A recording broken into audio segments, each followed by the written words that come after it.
Hello, good morning everyone. कैसे हैं? I hope आशा करते हैं कि बहुत अच्छे होंगे। इससे पहले आप लोग जो वीडियो गया है वो हम आशा है कि अच्छे लगे होंगे।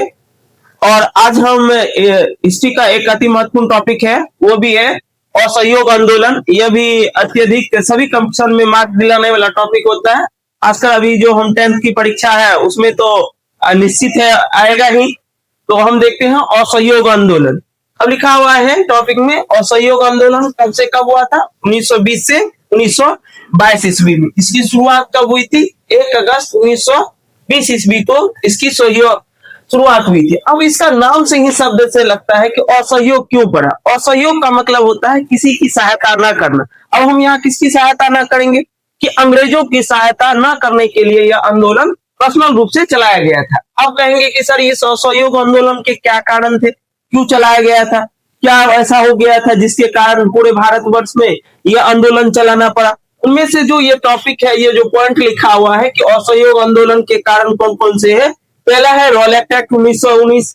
अब सब एक एक करके जान लेंगे थोड़ा थोड़ा। रॉलेट एक्ट 1919, खिलाफत आंदोलन, जलियांवाला बाग हत्याकांड, प्रथम विश्व युद्ध में किए गए वादे, आर्थिक शोषण। अब ये जो पॉइंट है करीब लगभग 5 गो, इसके अलावा और सारा पॉइंट है। तो बेसिक जो पॉइंट है इसमें रॉलेट एक्ट 1919 क्या था, हम देखे थे कि रॉलेट एक्ट 1919 ईस्वी में जो क्या कहते बनाया गया था, यहाँ क्रांतिकारी गतिविधियों को जो बढ़ रही थी उसको दबाने के लिए अंग्रेजी सरकार के द्वारा जो नियम कानून बनाया गया था, इसमें बिना अपील, बिना दलील, बिना वकील का कानून भी कहा जाता था। किसी को व्यक्ति को शक के आधार पर गिरफ्तार किया जा सकता। तो यहाँ के लोगों में जो एक प्रकार की स्वतंत्रता की भावनाएं थी, प्रेस की आजादी थी, वो सारा छिन गया था। इसके विरोध में हम लोग क्या था, आंदोलन की शुरुआत किए, ये भी एक कारण बना। उसके बाद खिलाफत आंदोलन। ये खिलाफत आंदोलन एक दूसरे क्षेत्र से संबंधित है। किससे क्षेत्र से संबंधित? तुर्की से। तुर्की में क्या हुआ था, कहा जाता है कि प्रथम विश्व युद्ध के दौरान जो मित्र राष्ट्र और धुरी राष्ट्र थे, उनमें से धुरी राष्ट्र के तरफ से यह तुर्की लड़ा था। तो ये तो अंग्रेज के क्या था, इंग्लैंड के विरुद्ध थे। तो उन्होंने विश्व युद्ध के दौरान इन्हें बहुत सा आघात पहुंचाया और वहां का जो एक पद होता था मुसलमान इस्लामिक धर्म का, तुर्की के अंतर्गत खलीफा, उस पद को समाप्त कर दिया था। तो इससे भारतीय मुसलमानों के बीच जो नफरत की भावना अंग्रेजों के प्रति उत्पन्न हो गई थी, जो यह असहयोग आंदोलन का कारण बना। उसके बाद जलियांवाला बाग हत्याकांड, हम इससे पहले भी वीडियो में देख चुके हैं कि जलियांवाला बाग हत्याकांड कैसे नरसंहार कहा जाए, कैसे जनरल लायर चावल से घेर कर करके लोगों को अंधाधुंध मारे, गोलियां बरसाई, जिससे बहुत सारे लोग मारे गए। ये भी एक कारण जिससे गुस्सा लोगों में था, यहाँ अंग्रेज हम लोगों को पूरे अत्याचार कर रहा है।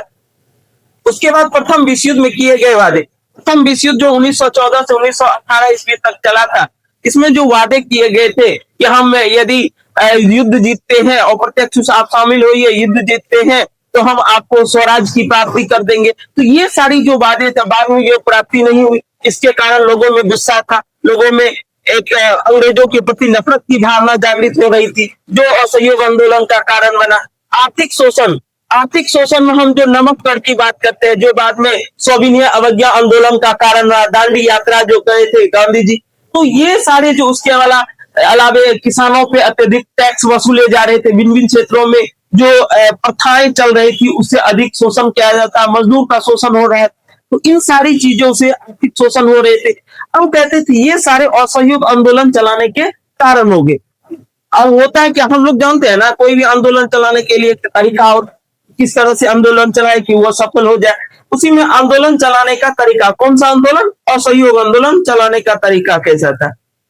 तो नैतिक, इसको कहा गया कि गांधी जी ने कहा कि हम आंदोलन को 2 तरीका से चलाएंगे। पहला है एक नैतिक रूप से और एक होता है रचनात्मक रूप से। नैतिक रूप से करने का मतलब हो गया कि ऐसी चीजें जो उसके मान सम्मान को ठेस पहुंचे कि हम इसका बहिष्कार कर दिए। इस सादे शब्द से होता है नैतिक, जैसे उपाधियों एवं अवैतनिक पदों का त्याग। मतलब जो हो, कोई जो भारतीयों को जो उपाधि दिया गया था उसको हम छोड़ देंगे, जिससे उन लोगों में अवहेलना आएगी कि हमारी उपाधि को अवहेलना किया। ये सारी चीज होता है नैतिक। सरकारी और गैर सरकारी समारोह का बहिष्कार करेंगे।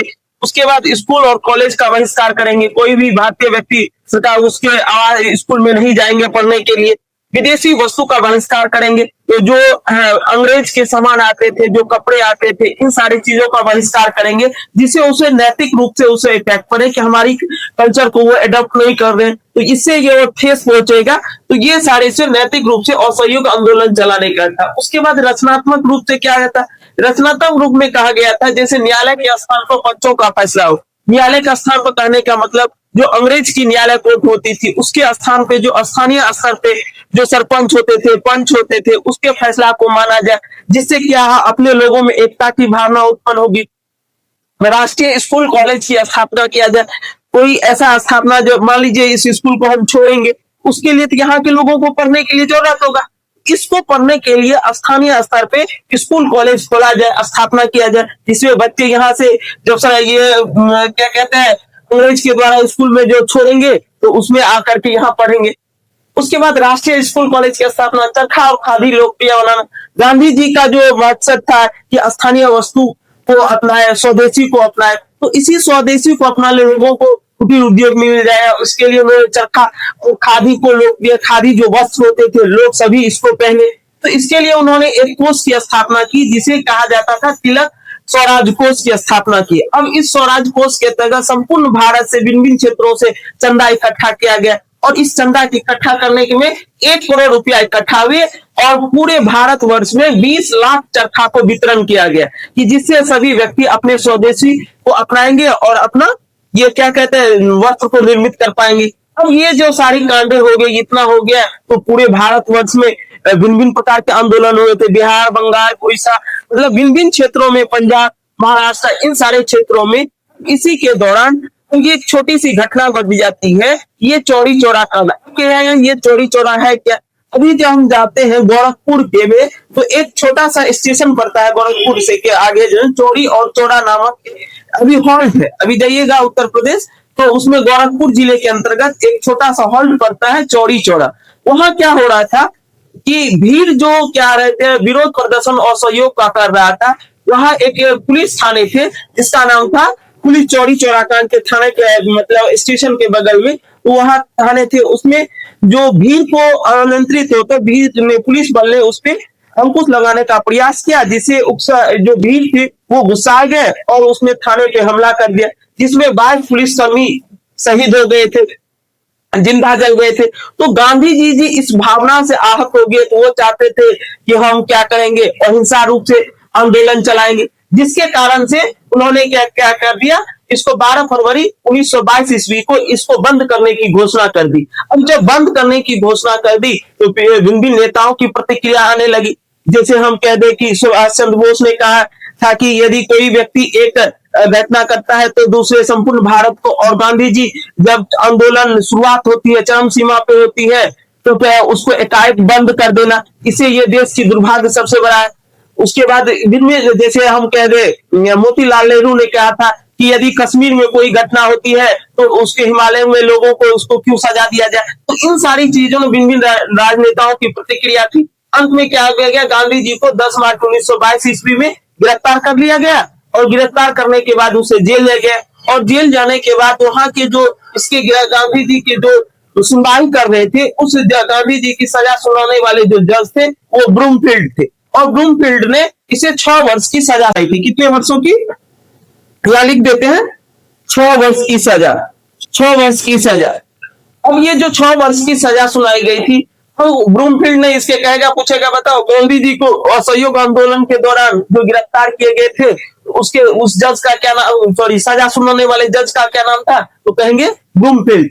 और ये 6 वर्ष की सजा। अब कहेंगे 6 वर्ष की तो सजा, लेकिन रिहा आप लिखे 1924 ईस्वी, ऐसा क्यों? तो ये कारण थे कि गांधी जी की तबीयत बिगड़ने के कारण उसे 1924 ईस्वी में इसे रिहा कर दिया गया। तो आई होप आप लोग, हमको लगा है कि ये समझे होंगे, आशा है कि बहुत अच्छे से समझेंगे।